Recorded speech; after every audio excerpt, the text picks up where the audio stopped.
Muy buenos días para todos, bienvenidos. Muchas gracias por estar en nuestro webinar Todo lo que debes saber del nuevo sistema de pensiones. Gracias por estar en sintonía con la Escuela LatinPyme y la Fundación Unipymes, unos espacios de formación empresarial con temas coyunturales para cada uno de ustedes.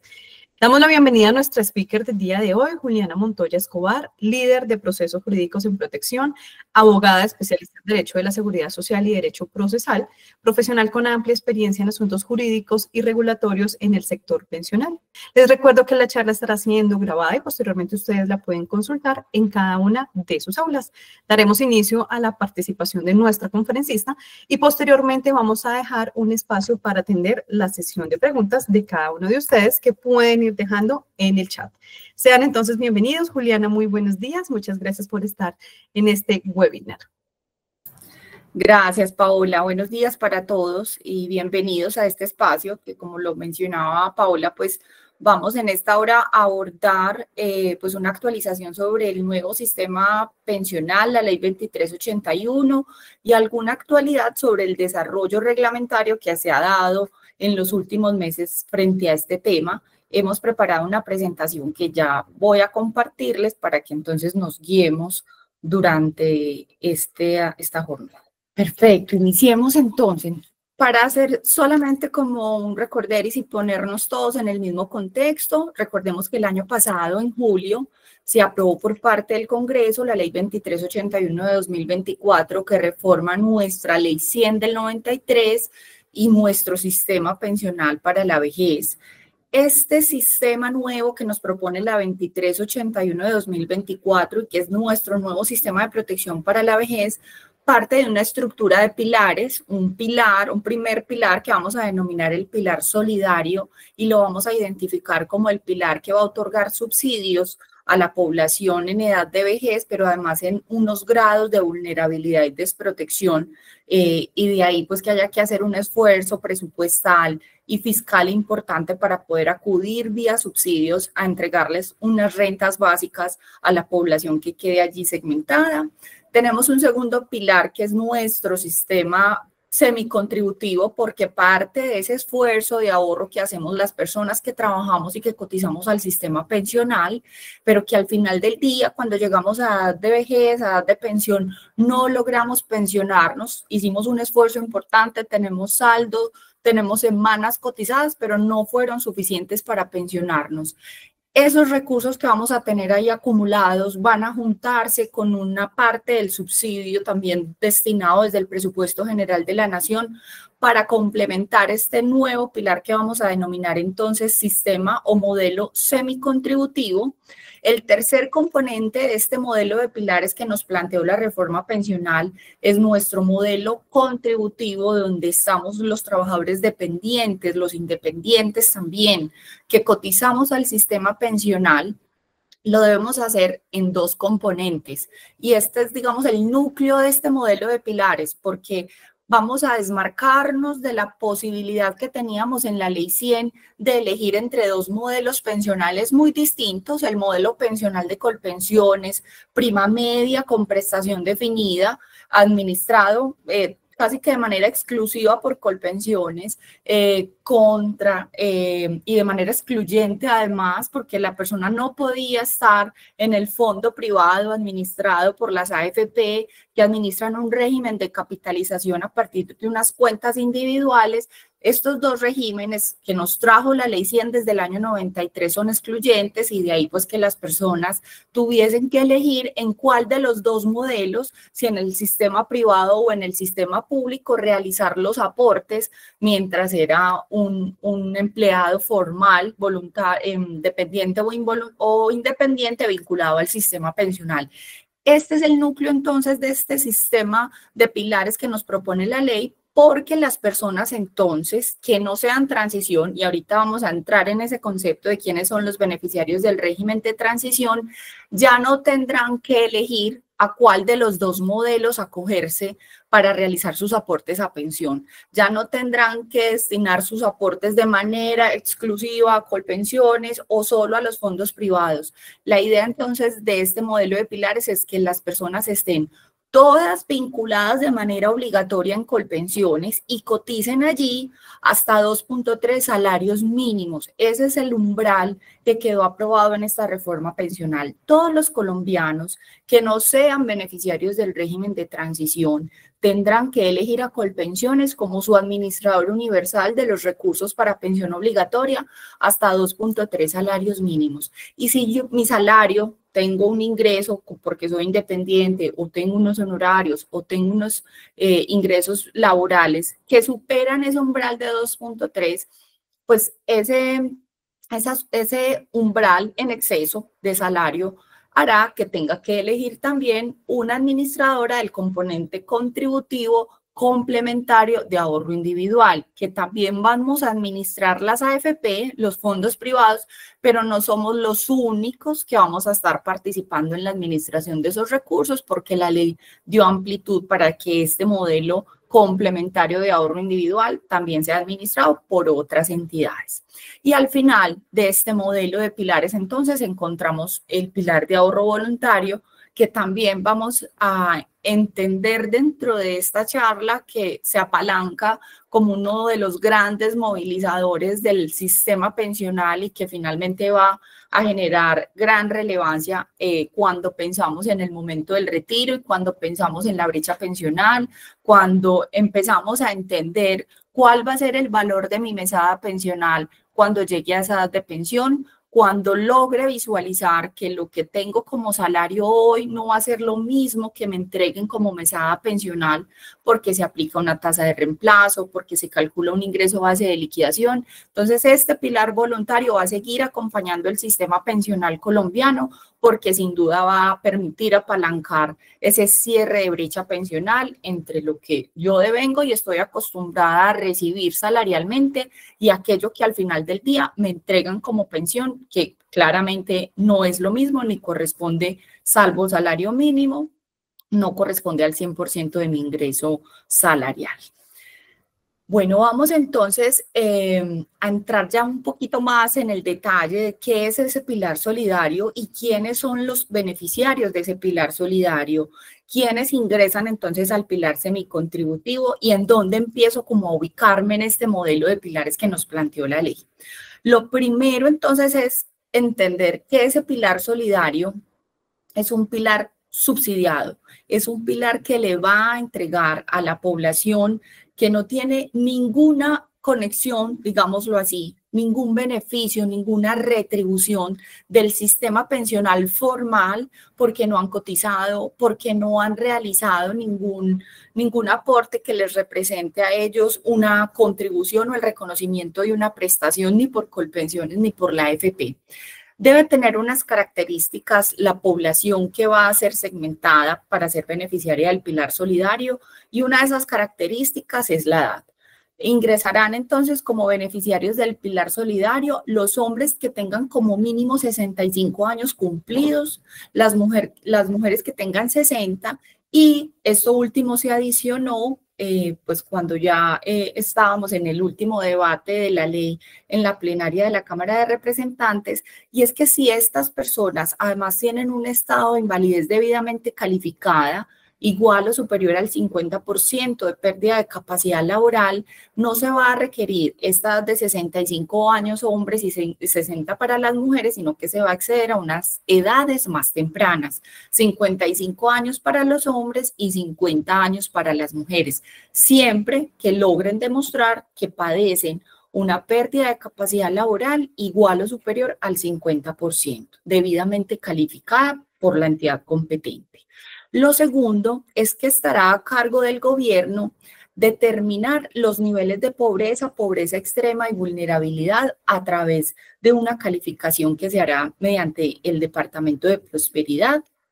Y también van a tener que acreditar estas personas que residen en Colombia y que lo han hecho por lo menos los 10 últimos años anteriores al momento en que efectúan la solicitud para ser beneficiarios de este subsidio o de esta renta básica solidaria.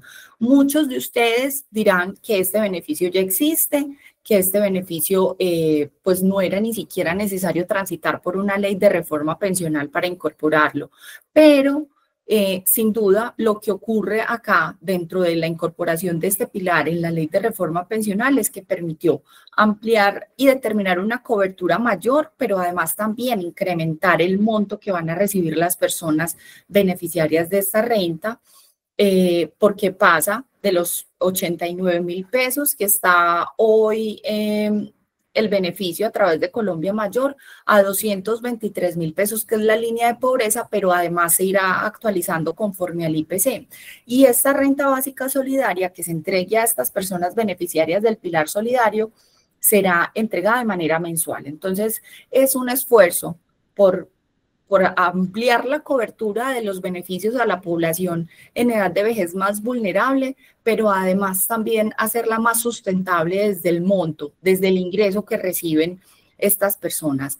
Digamos que el gran cuestionamiento a este pilar solidario es la necesidad de haberlo tramitado, la necesidad o no de haberlo tramitado vía ley, por cuanto pues se mencionaba que bien pudiera haberse gestionado mediante decretos reglamentarios, pero el otro gran cuestionamiento es la necesidad de presupuesto, la necesidad de tener una correcta gestión fiscal para apropiar los recursos que va a demandar mantener en el largo plazo el pilar solidario, porque son recursos bastante importantes que sin duda van a comprometer al Estado en los años siguientes y al presupuesto general de la nación frente a los recursos que vamos a tener que disponer para poder mantener este beneficio en favor de estas personas. El segundo pilar es el pilar semicontributivo. Entonces, vamos a entrar en comparación con lo que hoy tenemos en la Ley 100 del 93. Y solo para que entendamos cuál es la diferencia entre lo que hay hoy y lo que nos propone este pilar. Recordemos que hoy, cuando llegamos a edad de pensión de vejez, para el caso de las mujeres 57 años, para el caso de los hombres 62 años, tanto en Colpensiones como en los fondos privados, necesitamos acreditar unos requisitos mínimos para poder acceder a nuestra pensión de vejez. Si yo estoy en Colpensiones y llego a estas edades, 57 años mujer o 62 años hombre, tengo que haber contribuido mínimo 1.300 semanas para que Colpensiones me reconozca hoy y bajo ley 100 la pensión de vejez. En el fondo privado, digamos que tengo dos mecanismos para poder pensionarme por vejez. Uno es lograr acreditar un capital que me permita financiar una pensión por lo menos del salario mínimo. Ahí no vamos a detenernos a revisar cuántas semanas tengo. Lo primero que se revisa es el capital. ¿Qué capital? Esto es aportes y rendimientos generados por estos aportes o bono pensional, si llegué aquí a la AFP trasladada de otro régimen pensional, ¿eso cuánto suma? ¿Cuál es mi saldo? Ese saldo, a través de una fórmula actuarial, nos permite definir si esa plata que ahorré durante toda mi vida a través de este modelo de contribución de aportes obligatorios me permiten financiar por toda mi vida y la de mis beneficiarios una pensión por lo menos del salario mínimo. Si esa regla se cumple, yo me puedo incluso hoy pensionar anticipadamente en un fondo privado. Ni siquiera tendría que esperar hasta los 57 años o los 62. Si a los 50 años, 55 años, 48 años, cumplo esta regla de suficiencia de capital, hoy en el fondo privado yo pudiera pensionar. Pero pensemos en que yo no alcancé a cotizar los recursos suficientes para pensionarme a través de ese modelo. Pues tengo el segundo camino y es la garantía de pensión mínima. Y es esperar estas edades de 57 y 62 años, pero además acreditar 1.150 semanas. Ese es el requisito que hoy en los fondos privados se exige como un número mínimo de semanas para que las personas puedan pensionarse. Así es hoy, pero la reforma pensional entonces nos cambió ahí como el chip y nos dice, un momento, que solamente van a poder acceder cuando no cumplo con estos requisitos. Para terminar la idea de edad y semanas en alguno de estos dos regímenes, La solución prestacional o lo que me reconoce el sistema es, si estoy en Colpensiones, una indemnización sustitutiva, que es la devolución de los aportes actualizados con el IPC. Y si estoy en el fondo privado y no completo esas 1.150 semanas o no alcance a acreditar el capital suficiente, pues me van a reconocer una devolución de saldos, que es todo ese ahorro acumulado con todos los rendimientos y el bono pensional. Esos son los dos conceptos que tenemos hoy en Ley 100 y constituyen nuestras prestaciones subsidiarias. Entonces, a falta de pensión, vamos a descender a esta devolución de saldos o indemnización sustitutiva. Esta reforma nos dice, un momento, que quien no logre pensionarse, ya bajo el modelo de la reforma pensional, no va a acceder a la devolución de sus saldos ni a la indemnización sustitutiva, sino que va a ingresar al pilar semicontributivo. Y además se amplían las edades. Miren que yo ya no voy a poder tocar la puerta del fondo de Colpensiones a los 57 años si soy mujer o a los 62 años hombre. Hay 3 años más de espera. Tengo que esperar hasta los 60 años mujeres o hasta los 65 años los hombres y definitivamente demostrar que yo no alcance a cotizar las 1.300 semanas de Colpensiones. Porque recordemos que ya las personas que no sean beneficiarias de transición, las personas que se acojan a esta ley nueva pensional, tienen que cumplir los requisitos de pensión de Colpensiones, 1.300 semanas. En principio, ahorita vamos a ver una excepción para el caso de las mujeres. Si yo no cumplo, entonces, bajo este nuevo modelo pensional, las 1.300 semanas de Colpensiones, voy a tener que esperar hasta los 65 años hombre, 60 mujer y solicitar reconocimiento del pilar semicontributivo. Esto es que con todo lo que yo haya acumulado durante toda mi vida de ahorro, tanto en Colpensiones como lo que haya acumulado en el fondo privado, que vamos a empezar a denominarlo ACAI, van a financiar una renta vitalicia. Entonces, pensemos que hoy, si yo no me pensiono, toco la puerta del fondo privado o de Colpensiones y les digo, miren, ya tengo, en el caso de la mujer, 57 años, logré cotizar 600 semanas, ya no tengo o capacidad de hacer más aportes, o no tengo empleo, o no tengo recursos para seguir haciendo aportes al sistema pensional y solicito la devolución de mis saldos. El fondo privado Colpensiones liquida la prestación y me entrega en una suma única lo que yo haya ahorrado. Si tengo 50 millones, 100 millones, 200 millones, y me hace entrega de la devolución de los saldos porque no me pensioné. Bajo la reforma no va a funcionar más así. Esos recursos que yo haya ahorrado, si coticé 500 semanas, 600 semanas, 700 semanas, eso, lo que represente eso en dinero, en recursos, en saldo, van a ir a financiar una renta vitalicia. Es decir, voy a desacumular de manera mensual esos 50, 100 o 150 millones de pesos, lo que haya podido ahorrar, me lo van a entregar a través de una renta vitalicia. No es una pensión, porque primero no cumplí las semanas mínimas que Colpensiones exige y segundo, tampoco es pensión porque el monto máximo que voy a poder recibir por parte de este modelo semicontributivo es el 80% de un salario mínimo. Ese es el beneficio, digamos, más alto que me va a entregar este modelo semicontributivo si no logro pensionarme. No me entregan una suma única, sino que con lo que haya ahorrado van a financiarse las rentas vitalicias que me entregan hasta que yo fallezca. ¿Hasta cuánto es el monto máximo? 80% del salario mínimo.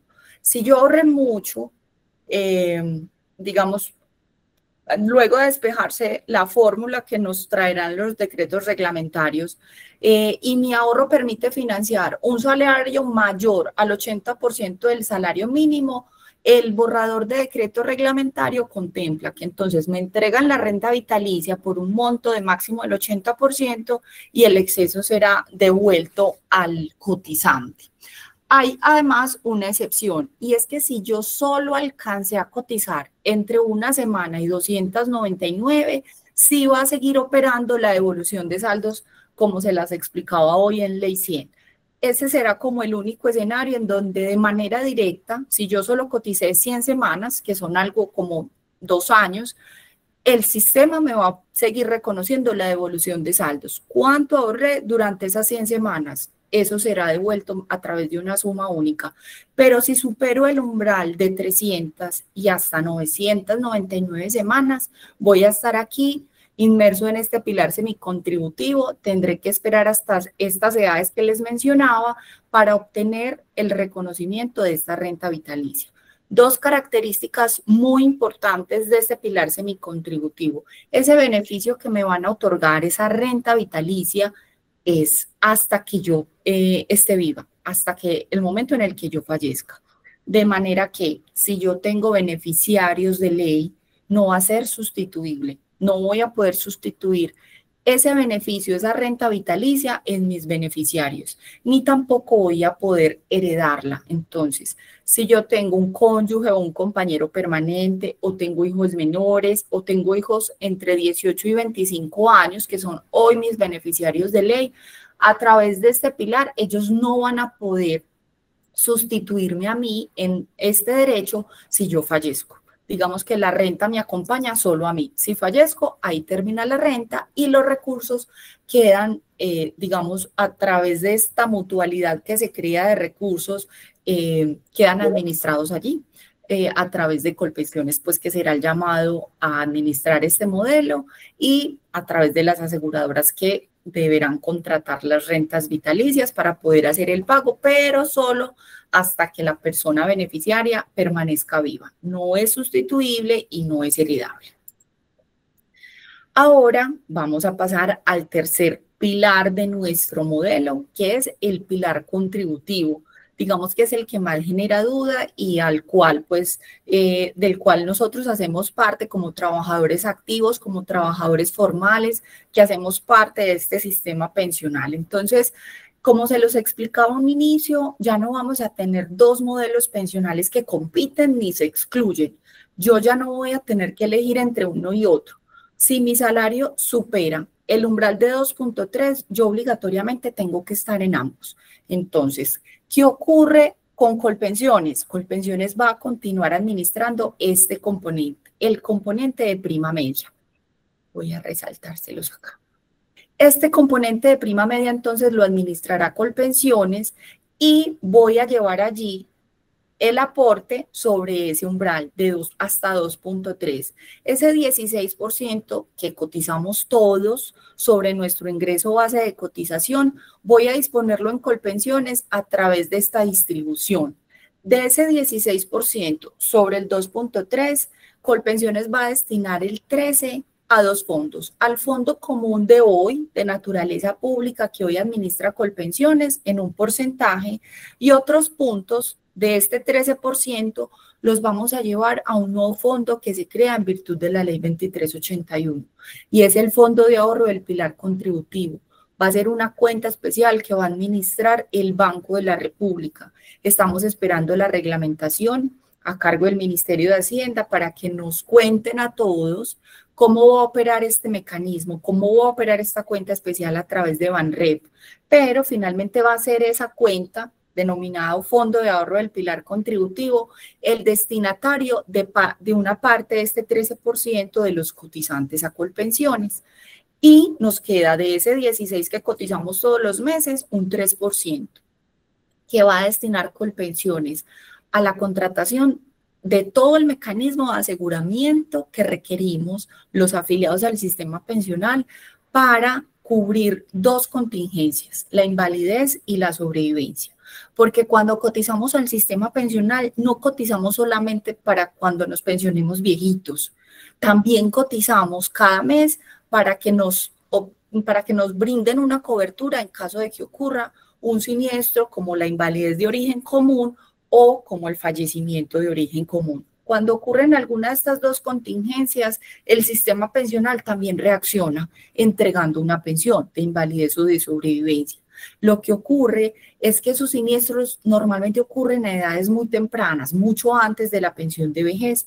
Por eso el modelo pensional tiene que tener una cobertura de aseguramiento, una capa adicional de aseguramiento.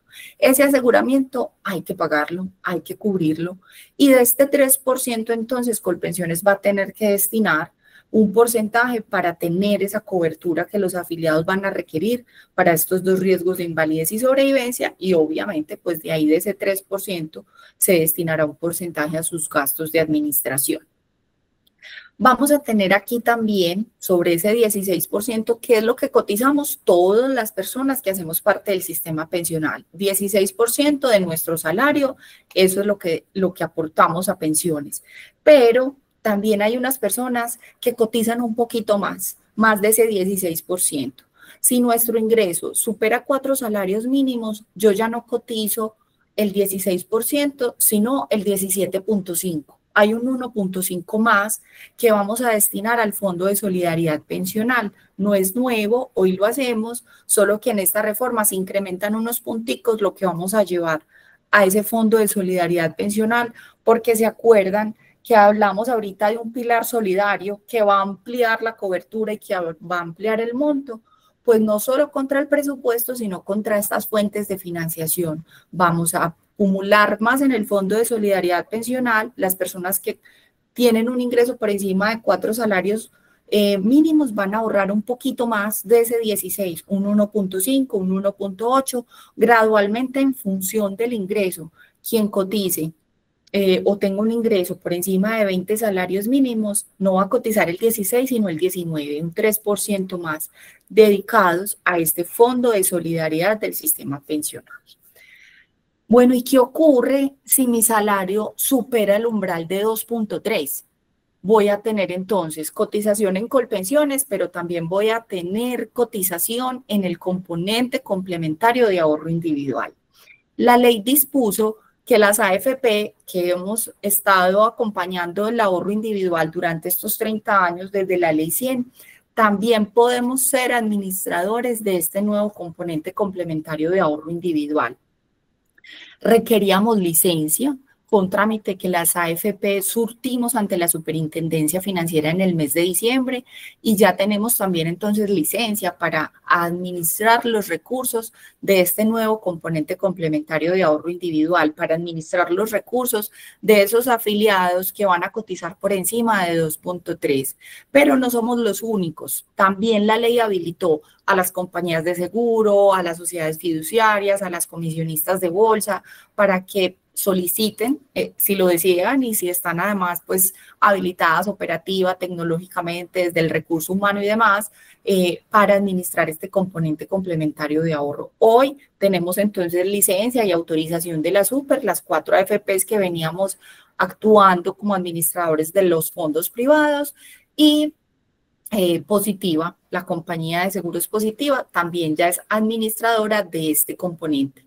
De manera que si mi salario son 4 salarios mínimos, eso es mi ingreso mensual, el salario que me reconocen, o si yo soy independiente y tengo ingresos como independiente por encima de 2, voy a llevar esta parte a Colpensiones y mi cotización del 16% por encima de 2.3 salarios mínimos también lo debo destinar al componente ahorro individual. Con esta distribución de ese 16%, el 13.2% va a ser ahorro. Voy a llevarlo a mi cuenta individual, en Protección, en Scandia, en Porvenir, en Positiva, en Colfondos, donde haya elegido estar. ¿Qué ocurre si yo ya estoy en Protección, Porvenir, Scandia o Colfondos y llevo 5 años cotizando acá, afiliado, haciendo aportes y no fui beneficiario del régimen de transición? ¿Tengo que salir a buscar una administradora para llevar este exceso de aporte por encima de 2.3? No. La ley me dice, esa elección donde usted está hoy cotizando a la entrada de la ley, a la entrada en vigencia de la ley, va a ser su administradora del componente complementario de ahorro individual. Usted no tendrá que hacer nada más. Pero quien cotizaba a Colpensiones y tiene un ingreso por encima de 2.3, pero además no cumple las semanas para ser beneficiario del régimen de transición, si tuvo que elegir, y este plazo venció en enero, una administradora del componente complementario de ahorro individual, para que en julio, cuando operes ya este sistema, cuando entre en vigencia y empecemos a operar, ya el aporte por encima de 2.3 vaya a destinarse a una cuenta de ahorro individual, que tendrá, como les mencionaba, esta destinación. Una parte para el ahorro puntual del afiliado en una cuenta individual. Vamos a destinar un 1% a este fondo de ahorro que va a administrar Banrepública. Pese a que cotizamos aquí, vamos a llevar un porcentaje, un 1% a este nuevo fondo. Vamos a destinar un porcentaje a los gastos de administración del componente complementario de ahorro individual y también tenemos un punto que debemos llevar a Colpensiones para poder financiar todo este modelo de aseguramiento de invalidez y de sobrevivencia. Ya entendimos, pues ya por lo menos repasamos y vimos cómo contribuyo al sistema pensional. Por debajo de 2.3, cotizo solamente en Colpensiones. Si mi ingreso es superior, cotizo en ambas. Pero ¿cómo me voy a pensionar? Finalmente, si yo cotizo en ambas, cuando ya llegue a edad de pensión a mí, ¿quién me va a reconocer la pensión? Pues a partir de la ley 2381 de esta reforma pensional, el único que va a pagar las pensiones, que va a ser el reconocedor de las pensiones en Colombia, va a ser Colpensiones, salvo para las personas del régimen de transición, que es un capítulo independiente y vamos a entrar ahorita en detalle frente al régimen de transición. Pero para quien no fue beneficiario del régimen de transición, estas reglas son las que le aplican. Llegamos a edad de pensión, 57 años para las mujeres, 62 años para los hombres. Esa es la regla general, no se modifica. Y me van a exigir unas semanas, en principio 1.300. Colpensiones va a exigir 1.300 semanas cotizadas para poder hacer el reconocimiento de la pensión allá en Colpensiones. Todas las personas, como todos vamos a cotizar hasta 2.3 en Colpensiones, pues vamos a tener todos que acreditar estos requisitos, edad y semanas. ¿Qué ocurrirá para el caso de las mujeres? Esta ley, además en virtud de unas sentencias que había proferido la Corte Constitucional hace ya casi 2 años, incorporó un criterio de reducción gradual de las semanas que nos exigen a las mujeres para pensionarnos. Esa reducción inicia ahora, en 2025. Vamos a tener cada año una reducción en las semanas de 25 semanas por año. Esto va a permitir que en 2036 las mujeres no tengamos que acreditar 1.300 semanas, sino 1.000. Entonces, les hablaba de la regla general de las 1.300 semanas, pero miren que empezamos a desacumular o a reducir de manera gradual las semanas para el caso de las mujeres. Entonces, en 2026 yo ya no voy a requerir para pensionarme 1.300 semanas, sino 1.275, 1.250, 1.225 y así. Si llego a cumplir mis 57 años, en el año 2036 ya vamos a estar en 1.000 y esas serán las semanas que me exija Colpensiones para pensionarme. Y además la pensión se liquidará conforme a la misma fórmula que hoy existe en Colpensiones, hallando una tasa de reemplazo en función de mis salarios y de las semanas que coticé. Permanece el beneficio de que por cada 50 semanas adicionales a las mínimas yo vaya incrementando un 1.5% para mejorar mi tasa de reemplazo. Existe el cálculo del ingreso base de liquidación, que es el promedio de los salarios cotizados en los últimos 10 años. Se mantiene esa fórmula. Entonces, voy a tener que garantizar sin lugar a dudas los requisitos que Colpensiones me exige, edad y semanas. Pero ¿qué ocurre si yo había cotizado también en el fondo privado durante la ley 100? Tuve un ahorro que vamos a mantener aquí hasta edad de pensión de vejez. Pese a que la persona tenga que empezar a cotizar a Colpensiones porque quedó en este modelo, la persona llevaba 10 años de ahorro con nosotros en el fondo privado. Nosotros vamos a conservar ese ahorro, vamos a administrarlo hasta cuando las personas cumplan estos 57 años mujer o estos 62 años hombre.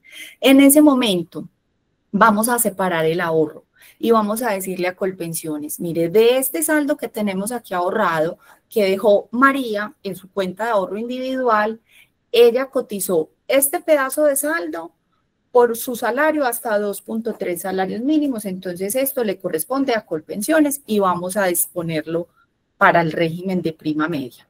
Lo que haya ahorrado María hasta 2.3 salarios mínimos. vamos a enviarlo para el financiamiento de esa pensión mínima en Colpensiones. Pero resulta que María no solo cotizó hasta 2.3, sino que es de las afiliadas que tenía un ingreso superior. Esto que cotice por encima va a permitir complementar la pensión de Colpensiones a través también de unas rentas vitalicias. Entonces, si María solita con sus cotizaciones logró acreditar las semanas que exige Colpensiones, lo que haya cotizado aquí en el fondo privado por encima de 2.3 le va a permitir financiar esta renta vitalicia a través también de una fórmula que estamos esperando sea reglamentada para decirle a María, mira María, tu pensión en Colpensiones, y esto se lo dirá a Colpensiones porque es el reconocedor de la pensión, es de 2 salarios mínimos, 1.8 salarios mínimos conforme a su ingreso base de liquidación. Pero acá, en el fondo privado, en el componente de ahorro individual, había un ahorro también que superaba el umbral de 2.3. Esto te va a permitir financiar un beneficio, una renta vitalicia, que no necesariamente es del salario mínimo y va a complementar la mesada de Colpensiones y de ahí pues que este modelo de pilares sea al final un modelo complementario. Este permite financiar el de ahorro individual, ese valor adicional de mesada que recibiría la persona de parte de Colpensiones.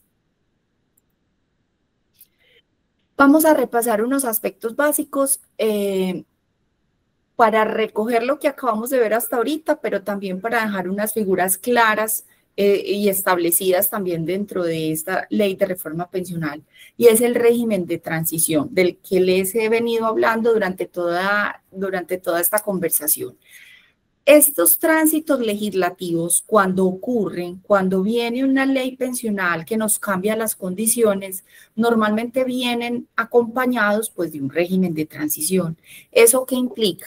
Que si yo cumplo los parámetros que establece la ley frente al régimen de transición, sean edad o sea semanas, esta ley particularmente no exige edades mínimas para ser beneficiarios del régimen de transición, sino solo semanas. Si cumplo con esas semanas, a X fecha, que también está establecido en la norma, yo voy a seguir rigiéndome por la ley 100. Digamos que todo esto que acabamos de conversar a mí no me aplica, no me transforma, no me reforma, yo sigo cotizando como siempre y me pensiono con ley 100, como lo han venido haciendo pues las personas que han cotizado en Colpensiones y en los fondos privados. ¿Qué semanas entonces tengo que acreditar y hasta qué fecha las tengo que acreditar para poder decir yo soy beneficiario del régimen de transición? En el caso de las mujeres, 750 semanas y en el caso de los hombres, 900 semanas. Muchos dirán, ¿esas son las semanas con las cuales entonces yo me voy a pensionar? No, esas son las semanas que me dan entrada a ser beneficiario del régimen de transición. Si yo logro demostrar que al 30 de junio de 2025 yo tenía, siendo mujer, 750 semanas, yo digo, yo soy beneficiaria del régimen de transición. Yo tengo cotizadas al 30 de junio de 2025 750 semanas. ¿Qué me pasa a mí? Que mi aplicación legislativa es la de la ley 100. Yo no voy a cotizar en Colpensiones hasta 2.3 y voy a tener que elegir una CAI para que me administre el umbral por encima. Eso no me va a pasar. Yo voy a seguir cotizando en protección y me pensiono en protección conforme a la ley 100. Igual en el caso de los hombres.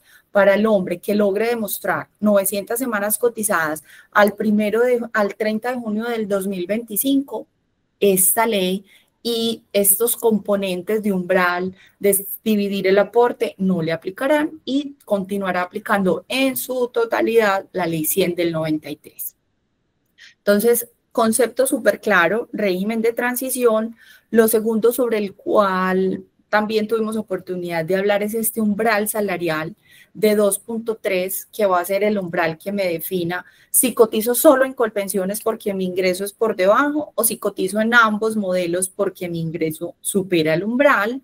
También hablamos de la selección de ACAI para aquellos afiliados que están en Colpensiones, que no van a ser beneficiarios del régimen de transición porque definitivamente al 30 de junio de 2025 no completaron o no van a completar las 750 semanas o las 900, pero que además su ingreso supera los 2.3. Esas personas afiliadas a Colpensiones que no sean, como les digo, transición, debían elegir una administradora del componente complementario de ahorro individual.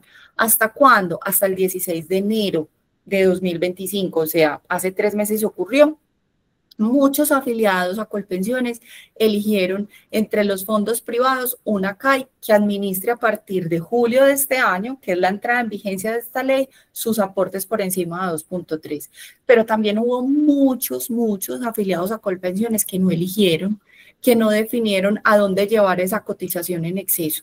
¿Qué ocurrió con esos afiliados? Colpensiones trasladó la base de datos de sus afiliados a la UGPP, y la UGPP el 1 de marzo de 2025 en un evento de reparto aleatorio asignó a través de un mecanismo y de un algoritmo diseñado para ese efecto, designó a SECAI, administradora del componente complementario de ahorro individual, a esas personas de Colpensiones que no habían elegido. ¿En qué estamos ahorita las AFP? Recibiendo la información de Colpensiones, de contacto de esos afiliados que nos fueron asignados de manera aleatoria, porque tenemos la obligación pues de darles la bienvenida y de informarles que a través de ese mecanismo aleatorio, Protección, Porvenir, Positiva, Scandia y Colfondos serán su nueva administradora de ahorro individual para aquellos aportes que realicen por encima de 2.3. En ese procedimiento de actualización y de completitud de datos estamos en estos momentos con Colpensiones. Frente a la prestación, a la pensión que vamos entonces a recibir de este nuevo modelo, vimos que la pensión va a ser pagada única y exclusivamente por parte de Colpensiones, con base en el cumplimiento de 2 requisitos, edad y semanas, y vimos que en el caso de las mujeres las semanas van a ir teniendo una reducción gradual a partir de 2025 y en adelante, hasta llegar a 1.000 en 2036, y debo acreditar esos requisitos para poderme pensionar, pero si ahorré en el fondo privado y ese ahorro es por encima de 2.3, voy a tener además un complemento que me van a liquidar con base en ese ahorro. Aquí una claridad. En el evento en el que yo no logre completar las semanas mínimas de Colpensiones, no llego a las 1.300, ni a las 1.200, ni a las 1.100 en el caso de las mujeres, a los hombres sí son 1.300.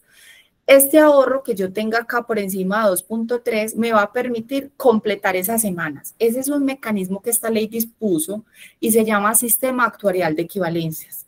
De manera que si yo en Colpensiones tengo 1.100 semanas y acá tengo un ahorro por encima de 2.3, la ley nos establece un mecanismo actuarial que nos dice con cuánto de este ahorro puedo completar una semana de Colpensiones y puedo entonces así convertir saldo en semanas con el objetivo de lograr las mínimas de Colpensiones y obtener una pensión. Pero si ese no es mi caso, si yo solito logré las semanas que Colpensiones me exige, pues entendimos con lo que acabamos de ver que lo que yo tengo aquí ahorrado en exceso me va a permitir financiar es un complemento a mi mesada pensional. También está incorporado el componente de comisión de administración, que está dentro de ese 16% que pagamos al sistema pensional y que ahorramos mensualmente. Hubo una figura que se denomina oportunidad de traslado incorporada en esta ley 2381. Es una figura que viene pues a descongestionar un poco el sistema judicial también, porque desde hace muchos años, quizás 8 o 9 años, tanto Colpensiones como los fondos privados nos vimos inmersos en unas demandas, para algunos de ustedes pueden ser conocidas, y son las demandas de nulidad o demandas de ineficacia de la afiliación. Estas demandas permitían que afiliados que estaban dentro de los 10 últimos años anteriores al cumplimiento de la edad de pensión, pues pudieran moverse de régimen pensional vía declaratoria del juez. ¿Qué ocurría? La ley 797 de 2003 generó como una limitante para poderse trasladar entre regímenes y nos dijo, si usted está a 10 años, en los últimos 10 años ya para pensionarse, es decir, si usted ya está siendo mujer por encima de los 47 años o más, o si es hombre, ya cumplió los 52 años o tiene más de 52 años, ya usted no puede trasladarse del fondo privado a Colpensiones ni viceversa. A través de estas demandas de nulidad, los afiliados argumentaban errores en la afiliación, errores en su traslado y solicitaban que los fondos retornáramos al afiliado a Colpensiones con todo su ahorro para que Colpensiones lo pensionara. Pero esto pues llevó a que la litigiosidad se disparara y hemos tenido más de 40.000 demandas de este tipo. ¿Qué ocurre con esta ley de reforma pensional? Incorporó un mecanismo temporal, va a ser un mecanismo transitorio, va a estar abierto 2 años y se denomina oportunidad de traslado, para que estas personas que están ahí en esos 10 últimos años anteriores al cumplimiento de la edad de pensión, o si ya también cumplieron la edad de pensión, pueden acceder a esta figura, reciban la doble asesoría, tanto de Colpensiones como del fondo privado.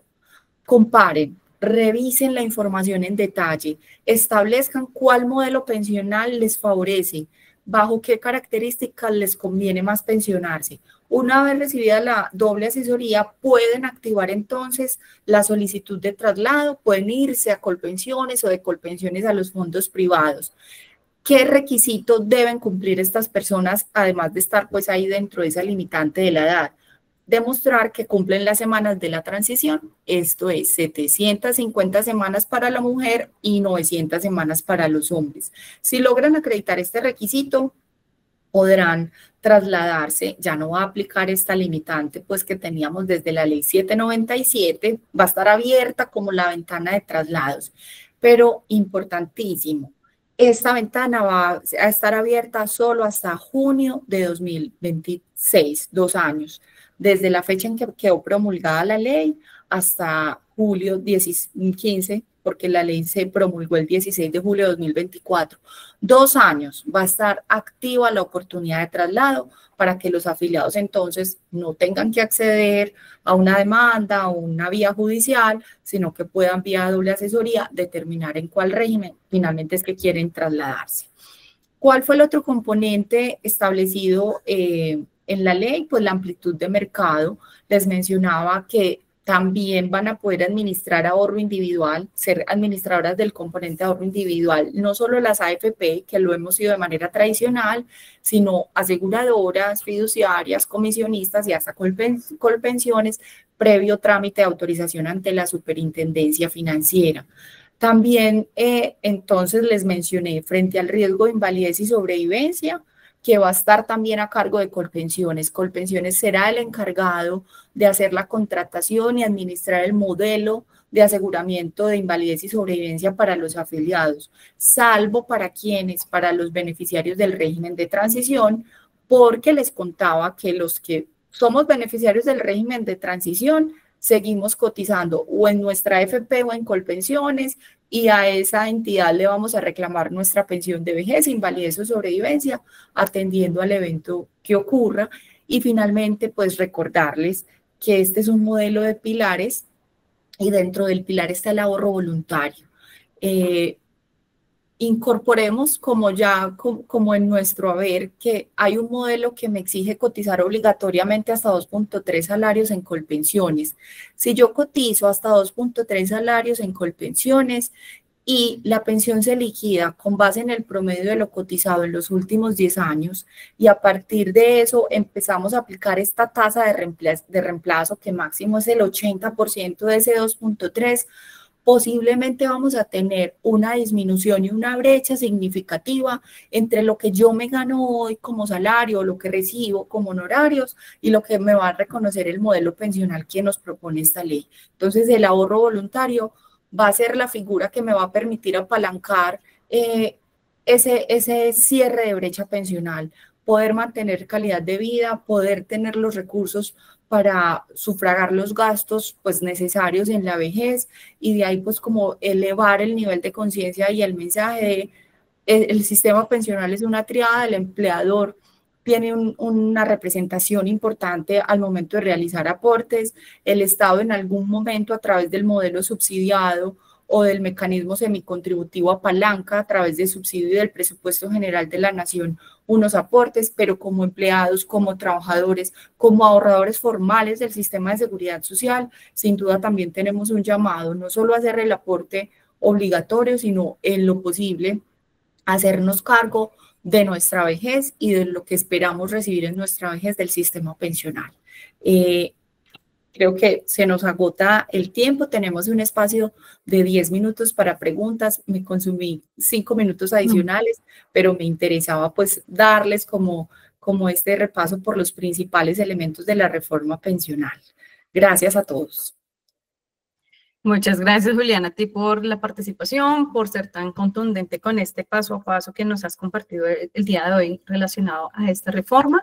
Efectivamente, tenemos un sinfín de preguntas, pero vamos a escoger solamente algunas de ellas, no sin antes de que por favor nos apoyen con su encuesta, la participación en la encuesta código 284.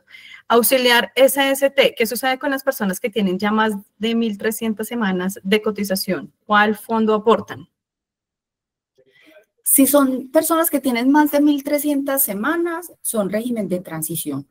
Recordemos que la ley 2381 no fijó dentro del régimen de transición un concepto de edad o un requisito de edad, solo semanas. Entonces, si yo ya hoy, 29 de abril de 2025, tengo más de 1.150, 1.200, 1.300, 1.400 semanas, yo ya hoy me declaro beneficiaria del régimen de transición. Yo, Juliana Montoya, tengo hoy cotizadas 1.012 semanas. ¿Qué me pasa a mí? Que yo hoy cotizo en protección, soy beneficiaria del régimen de transición y voy a seguir cotizando de manera normal, ley 100. A mí la reforma pensional no me afectó, no me aplica, ni para bien ni para mal, digámoslo de esa manera. Yo voy a seguir cotizando en condiciones normales con la ley que ha venido rigiendo en estos años. Y cuando me pensione, me voy a pensionar con la entidad en la que esté en ese momento. Si estoy con protección, estaré pensionada por protección con la ley actual. No tengo que empezar a separar mi aporte, un pedacito allá y otro pedacito allá. Entonces, eso es lo que le va a ocurrir a esa persona que ya hoy tiene 1.300 semanas y que es beneficiaria del régimen de transición. Perfecto. Joan Jaramillo, ¿con la reforma hay indemnización sustitutiva? Con la reforma hay indemnización sustitutiva si la persona solo cotiza entre una semana y 299. Si cotiza, digamos que es un número, una densidad de semanas bajita, se llevará lo que haya ahorrado en Colpensiones bajo el mecanismo de indemnización sustitutiva, que es devolución de aportes actualizados con IPC. Eso es lo que se va a llevar. Pero si yo ya cotizo por encima de 300 semanas, entre 300 y 999, ya no me voy a llevar la indemnización sustitutiva de Colpensiones. Ya voy a entrar en el pilar semicontributivo. Eso que ahorré, supongamos que fueron 600 semanas, representa un monto en recursos, en dinero. Esos recursos van a desacumularse mes a mes y me van a reconocer una renta vitalicia. ¿Cuál es el tope máximo de eso que me van a poder reconocer? Máximo el 80% del salario mínimo. Construcciones Zafirac, si no elegí acá, ¿cómo me lo asignan? Fueron asignados mediante un mecanismo aleatorio que dispuso la ley. Colpensiones trasladó a la UGPP una base de datos gigante de todos los afiliados a Colpensiones que no son transición, es decir, que las mujeres que no cumplían 750 semanas y hombres que no cumplían las 900, pero que además tenían un ingreso base de cotización, es decir, un salario reportado superior a 2.3 y no eligieron a SECAI, no eligieron administradora. Compartió esa base de datos con UGPP y UGPP el 1 de marzo a través de la corrida, pues, o de la aplicación de unos algoritmos, repartió entre todas las ASECAI, Colpositiva, Colfondos, Escandia, Porvenir y Protección, repartió de manera aleatoria esos afiliados que Colpensiones reportó como no eligieron. Y a cada administradora ya nos compartieron una base de datos. En el caso de protección fueron asignados de manera aleatoria a 112.000 afiliados, igual a Scandia, Porvenir, a Colfondos. ¿Qué estamos haciendo en este momento las administradoras? Solicitándole a Colpensiones a través de mesas de trabajo los datos de contacto de esos afiliados, correos electrónicos, número celular, dirección de correo físico, porque necesitamos de acá al 1 de julio de 2025 informarle a esos afiliados, venga, usted quedó conmigo, usted es de protección, usted es de Scandia, usted es de Colfondos. Ese afiliado debe permanecer con nosotros, digo, con la ASECAI a la que haya sido asignado 6 meses.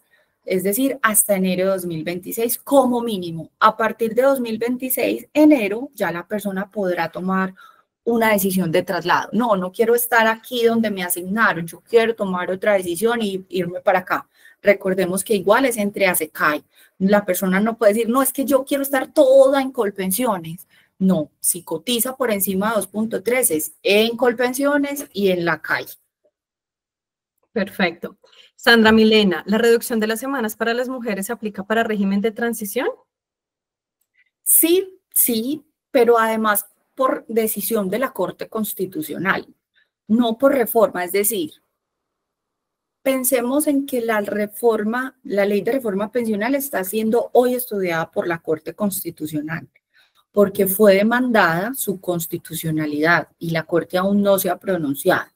Pensemos en un escenario y es que la ley se caiga, que la ley se declare inconstitucional. Aún en ese evento, la Corte Constitucional hace más de 1 año y medio emitió una sentencia donde dijo los requisitos de semanas para la mujer tienen que empezar a reducirse porque hay que cerrar unas brechas de género.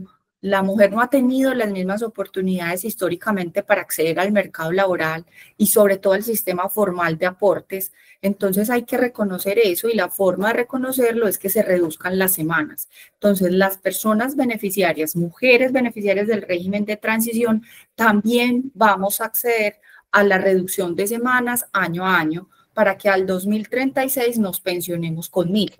También transición y no transición. Ok. Sandra Sabaneta, ¿se debe acreditar hijos en las mujeres para la reducción de semanas? No, son 2 beneficios distintos. Solo por ser mujer ya vamos a tener la reducción de las semanas hasta las 1.000. ¿Qué trajo esta ley 2381? Otro beneficio aparte, y es que las mujeres que no alcancen las semanas mínimas y tengan hijos van a poder reducir hasta 850 semanas las semanas requeridas para pensionarse en Colpensiones. Digo máximo hasta 850 porque cuando lleguemos a 1.000, cada hijo me va a representar una reducción de 50 semanas, máximo por 3 hijos. Entonces, de 1.000 a 850. Pero son como 2 beneficios aparte. Todas llegamos a 1.000 y aquellas que no alcancen bajo ningún mecanismo a completar las mínimas para pensionarse en Colpensiones, empiezan ya a aplicar el beneficio de las 50 semanas de menos por cada hijo y hasta 3. Dirección administrativa, ¿qué pasa con la semana de más que uno cotiza mientras cumple la edad? Las semanas de más por encima de las 1.300 representan un porcentaje adicional en la tasa de reemplazo. Entonces, yo puedo completar las semanas mínimas de Colpensiones muy joven. Puedo completar las 1.300 a los 50 años, pero no me puedo pensionar porque tengo que cumplir 57 y tengo que seguir trabajando. Cada semana, pero por grupitos de 50, no una semanita solita. Por cada 50 semanas adicionales que sumemos por encima de las 1.000, entonces 1.350. Ese grupito de 50 semanas va a representar una mejora en la tasa de reemplazo de la pensión de un 1.5% más. Entonces yo empiezo a, digamos, como a escalonar el valor de mi mesada en la medida en que logre acreditar grupitos de 50 semanas por encima de las 1.300 y hasta las 1.800. Ok, vamos con las últimas preguntas. Joana Flores, en caso del ahorro de pensión voluntaria, ¿se tendría en cuenta para la contabilización de la pensión final? Sí, la ley 2381 contempla que si no logro completar las semanas mínimas con mi aporte obligatorio, puedo, pero es una decisión absolutamente voluntaria y exclusiva del aportante, destinar lo que yo tenga en el pilar de ahorro voluntario para completar las semanas mínimas de Colpensiones, a través también de ese mecanismo actuarial de equivalencia. O sea, ¿cuántas semanas de más necesito en Colpensiones porque no llegué a las mínimas? Tantas semanas. Y tengo aquí un ahorro en el pilar voluntario. Actuarialmente, ¿cuánto va a valer una semana de Colpensiones? Pues habrá una formulación absolutamente minuciosa de cuánto vale una semana en Colpensiones. Con lo que tengo aquí ahorrado en pensión voluntaria, pues completaré, si lo deseo, esas semanas mínimas de Colpensiones. Así está dispuesto la ley y así esperamos que sea emitida la reglamentación, que está además pendiente pues de expedirse el decreto único reglamentario. Esperamos que en los próximos días. Ingrid Gómez, ¿las personas que tienen demanda en este momento deben esperar la respuesta del juez o automáticamente ya se pueden trasladar con doble asesoría? Pueden trasladarse. De hecho, tenemos ya muchísimos eventos de traslado. Solo nosotros, digamos, protección, pues, ¿qué es lo que les puedo contar como de manera directa? Ya tenemos de nuestros demandantes más o menos 2.500 demandantes trasladados a Colpensiones. ¿Qué ocurre? Va como por autopistas separadas. La persona se puede doble asesorar, radica su solicitud de traslado en Colpensiones, Colpensiones nos la remite, protección la aprueba, la persona se traslada, pero al juez hay que informarle, tanto el demandante como protección. Le tienen que informar al juez, señor juez, pese a que yo ya estaba vinculado en este proceso, era demandante y tenía esta demanda en curso, accedí a la oportunidad de traslado y deseo desistir de esta demanda o terminar el proceso o que se emita una sentencia anticipada.